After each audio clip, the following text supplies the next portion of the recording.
Como podem reparar, a matrícula deste carro começa por um U. Se este facto, no caso presente, não tem nada de especial, há muitos países do mundo onde os condutores procuram comprar carros que que tenham um U na sua matrícula. Porquê? Porque o U tem a forma de uma ferradura e a ferradura continua a ser, para muita gente, um talismã. É exatamente sobre esta milenária superstição que versará o nosso tema de hoje de curiosidades. E como se criou este sortilégio da ferradura dar sorte? Porquê os seus poderes? Vem dos antigos, pois eles interpretaram que se uma coisa que era posta no casco do cavalo protegia o cavalo dos terrenos pedregosos, dos terrenos difíceis que o magoavam, tinha qualquer aspecto milagroso, se calhar. Por outro lado, era ela colocada até a fogo no casco do cavalo e o cavalo não lhe doía. Era pregada no casco do cavalo e o cavalo não tinha dor. Tudo isto reforçava a convicção de que a ferradura tinha poderes sobrenaturais. Por outro lado, ela própria, a ferradura, era feita de um metal que diziam que afugentava o diabo. Por todas estas razões, a ferradura criou em todos a ideia de que tinha poderes sobrenaturais.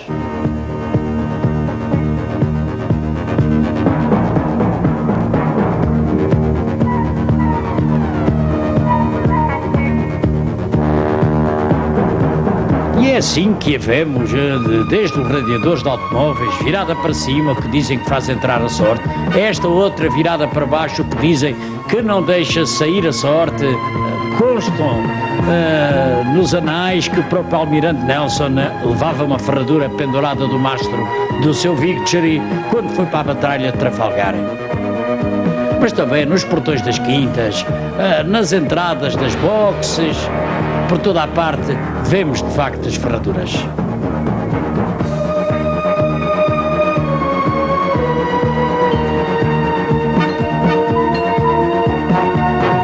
Muito usada como tema das bijuterias, botões de punho, alfinetes de gravata, motivos de lenços, em cabides. A ferradura continua, para muitos, a ser um verdadeiro amuleto. Para outros, é um motivo de decoração, bem aproveitado, mas continua com o seu milenário sortilégio.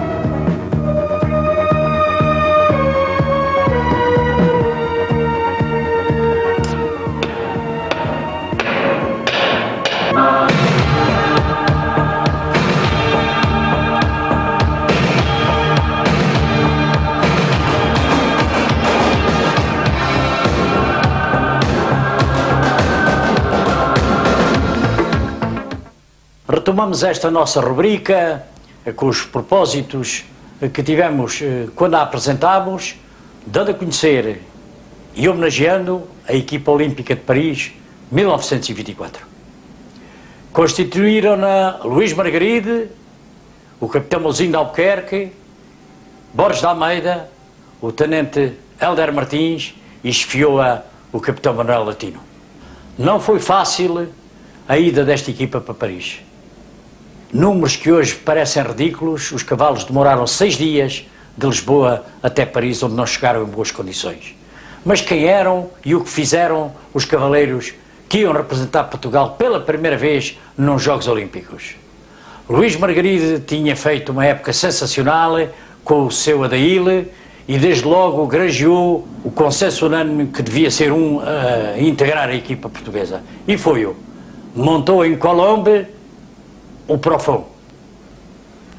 José Mouzinho de Albuquerque e o Hebraico eram uma legenda já nessa altura. As suas performances, o palmarés extraordinário que tinham, granjearam-lhe um lugar de pedra e cal na equipa e os próprios Jogos Olímpicos evidenciaram o critério muito válido da sua seleção. E não só os Jogos Olímpicos, porque 8 dias depois, em Fontainebleau, José Mouzinho e Hebraico vencem uma prova internacional com os mesmos participantes que tinham tomado parte nos Jogos Olímpicos 8 dias antes. Borges de Almeida e Reginaldo eram outras das legendas do nosso hipismo de então. A época de 1923 tinha sido de tal forma notável que Reginaldo e Borges de Almeida constituíam um conjunto insubstituível. Os Jogos Olímpicos provaram o que grandiosa seleção de que tinham sido alvo. O quinto lugar que obtiveram em Colombo, um dos 2 melhores resultados individuais de sempre dos cavaleiros portugueses em Jogos Olímpicos, atestam de sobreforma.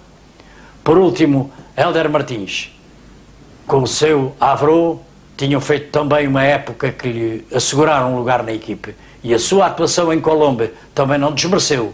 Foram iguais a si próprios e obtiveram um 12º lugar, o que, conjugado com o 5º lugar da Borges de Almeida e com o 16º Mozinho, deu à equipa portuguesa a sua primeira medalha de bronze e a primeira dos desportos portugueses.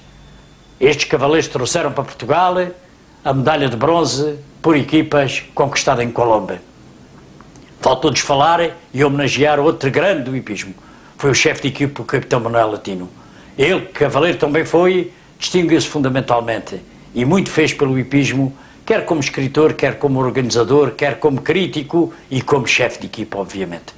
O de maior longevidade e o de um palmarés dos mais brilhantes da história do nosso hipismo foi sem dúvida Hélder Martins. 4 anos depois volta a ser olímpico em Amsterdã.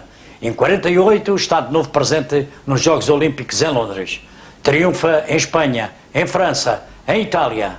Ganha por 3 vezes o Grande Prémio de Lisboa, uma vez com Paloia, outra com Belém e por último com o seu último e grande cavalo, que foi Obtuse. Sem dúvida foram 5 grandes do nosso hipismo.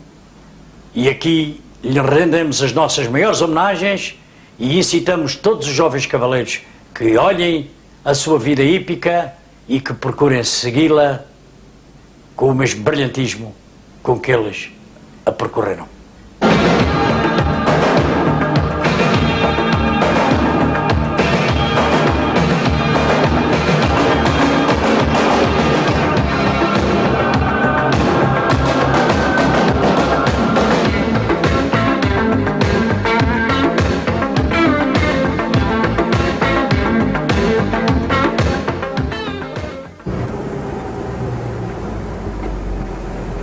Vamos a caminho da Herdade do Pinheiro, onde a codelaria com o mesmo nome vai ser o objeto do nosso programa de hoje.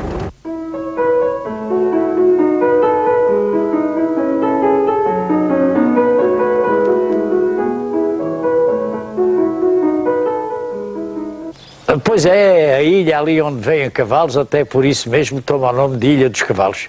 E temos connosco o Dr. Manuel Ferreira de Lima, que orienta e que tem a honra, assim se pode dizer, de ter esta codelaria tão antiga. Quantos anos tem a tua codelaria, Manuel? Esta codelaria deve ter começado no final do século. Do século. Isto numa altura em que havia aqui cerca de 300 cavalos em cavalariça.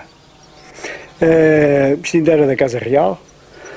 E depois é que foi comprado por uma sociedade que se constituiu basicamente de franceses e que continuaram aqui sempre com cavalos, enfim, sem grande lustro, até que quando o meu pai tomou conta disto, enfim, aí teve sempre poçangues para fazer cruzes. O meu pai era um grande apaixonado. Eu sei, tive a felicidade de o conhecer. E teve vários poçangues, teve sempre poçangue que ia cruzando e digamos foi ele em parte que entusiasmou muito aqui o João Núncio para cruzar, que ele, João Núncio, foi também um entusiasta disso, cruzar os nossos nacionais, os lusitanos, com poçangues para fazer um meio sangue, enfim, um cavalo toureiro com sangue.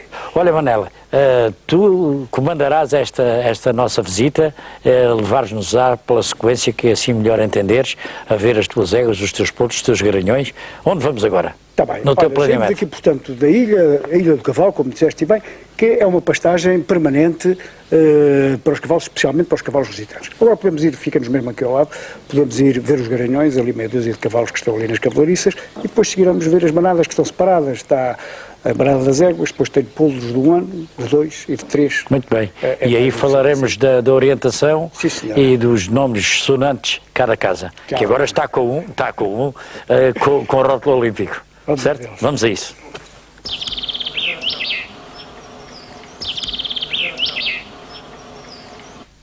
Este é o nosso poçangue inglês atual, é o Grande Espanha da linha do Tantième, foi comprado em França.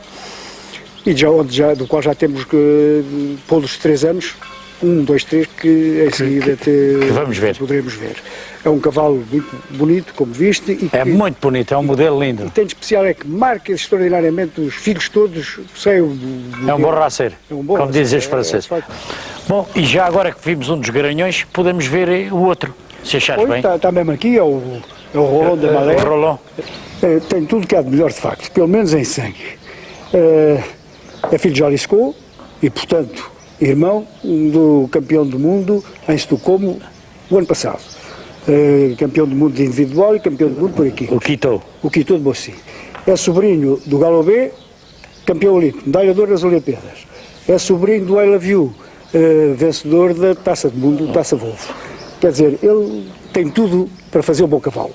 Eu comprei-o, enfim, umas condições de sorte, comprei quando tinha 6 meses. Lembro-me de tu me dares a notícia, comprei um filho já disse que eu com 6 meses. Exatamente. Vamos ver o que é que dá. Com 6 meses nunca sabe muito bem, claro. Mas a verdade é que ele fez... A chamada carta fechada. Exatamente. Fez os 4 e 5 anos dos critérios em França, onde foi aprovado como garanhão em França. Se for e o que é que ele já tem filhos? Olha, tenho já nascidos, tenho filhos que nasceram agora este ano. São os primeiros? São os primeiros. Olha, ainda a propósito do Roland, tenho aqui uma coisa que tem uma certa graça a mostrar-te, porque é uma avó, uma mãe e uma neta. E uma neta. 3 fêmeas. A neta é precisamente filha do Roland. Esta égua é Flamiche, que também é de uma das grandes linhas francesas. Tem na sua ascendência o Furioso e o Fradiabo. É do melhor. E então temos aqui a tua piara de 3 anos. Sim, são os cavalos de 3 anos, de diferentes pais. Temos aqui filhos do Grande Espanha, temos filhos do cavalo que monta... Do Prosper Ardin, que monta João Albuquerque em Lisboa, e temos filhos também de um outro por sangue inglês, que eu já vendi aqui há 3 ou 4 anos, lá para baixo para a Fundação Eugênio da Almeida, que era um cavalo lazão também muito bonito e que eu tinha comprado em França. E como falei, aqui temos um grupo de cavalos de 2 anos, que propositadamente pus só filhos do Grande Espanha, para te mostrar exatamente como te tinha lá dito em cima como devemos o cavalo. É um por sangue que marca os filhos perfeitamente. São todos muito parecidos, a tua cabecinha é a mesma cabecinha, não é de um por sangue qualquer. O pai é uma beleza. É do Grande Espanha, exatamente. Então depois desta visita aos polos 3 e 2, se achares bem, vamos terminar vendo a eguada. Sim, senhora. As mães desta gente toda. As mães desta gente toda que bem merecem esse prémio. Sim, senhor.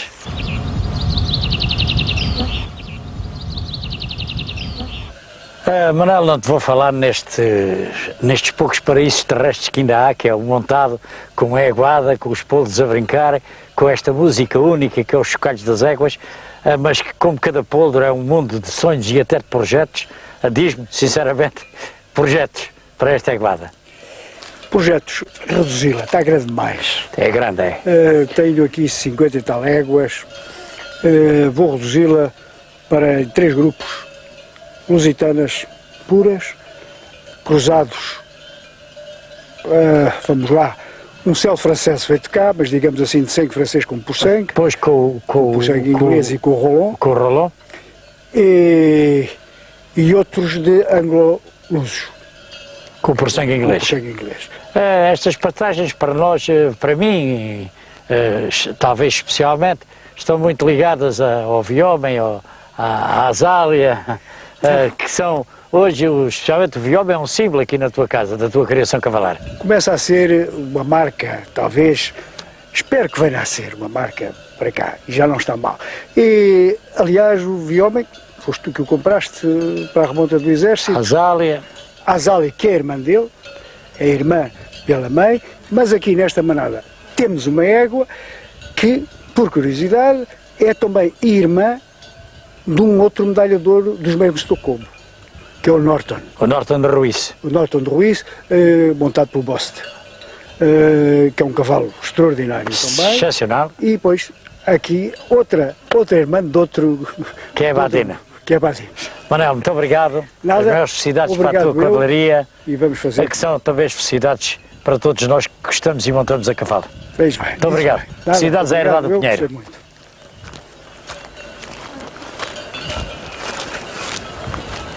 Na conversa que mantivemos com o Dr. Manuel Ferreira de Lima, a propósito da sua cavalaria de Herdade do Pinheiro, falávamos ele, a certa altura, e devem estar lembrados, a propósito da linha de um dos seus porsangues, no Furioso.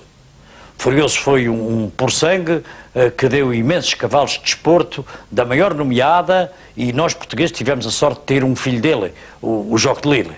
Pois bem, para a maioria das pessoas talvez que estejam a ver este programa, a pergunta fica no ar, mas como é que aparecem estes porsangues? São de geração espontânea? Não são, com certeza. E o curioso da história é que todos estes cavalos que hoje correm, que hoje saltam, descendem de 3 únicos cavalos. É essa história que vamos contar rapidamente. No final do século XVII, mais concretamente em 1689, um capitão do exército inglês estava na Hungria, em Budapeste, o capitão Burley, e conseguiu, parece que num combate, agarrar um porsangue árabe maravilhoso, que levou diretamente de Budapeste para a Inglaterra, e pôs-lhe o nome Burley Turk. Este é um dos 3 árabes que estão na origem dos cavalos, de todos os cavalos de hoje em dia. A 4ª geração tem um filho, Herode, que fica também para a história da árvore genealógica.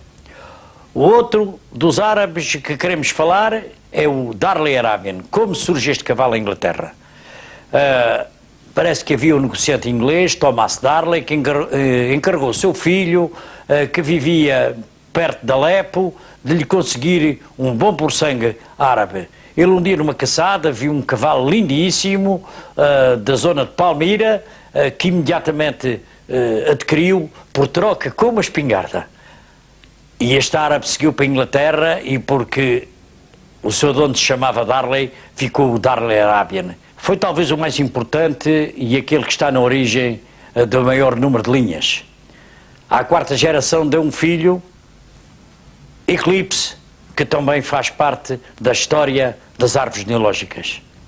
Por último, o terceiro dos árabes levados para a Inglaterra, e o mais recente, este já em 1720 e tal, foi o Godolphin Arabian. Este árabe tem uma história um tanto rocambolesca.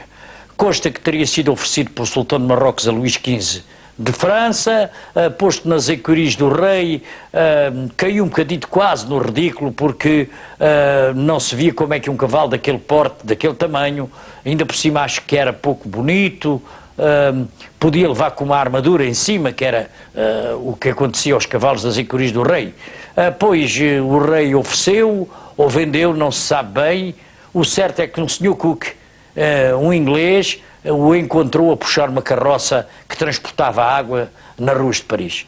Levou-o para a Inglaterra, foi vendido a Lord Godolphin, daí o seu nome Godolphin Arabian, e cruzado com a Roxana veio a dar à 2ª geração o Sobermatchen.